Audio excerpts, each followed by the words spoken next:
الشخير يحدث عندما يمر الهواء عبر مجرى ضيق في الحلق أثناء النوم، مما يؤدي إلى اهتزاز الأنسجة وإصدار الصوت المميز.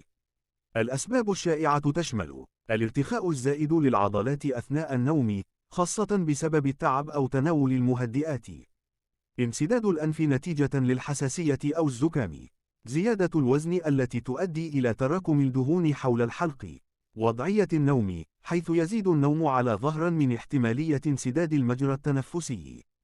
إذا كان الشخير متكررا أو مصحوبا بانقطاع التنفس، فقد يكون علامة على مشكلة صحية مثل انقطاع نفسي نومي، ويجب استشارة طبيب.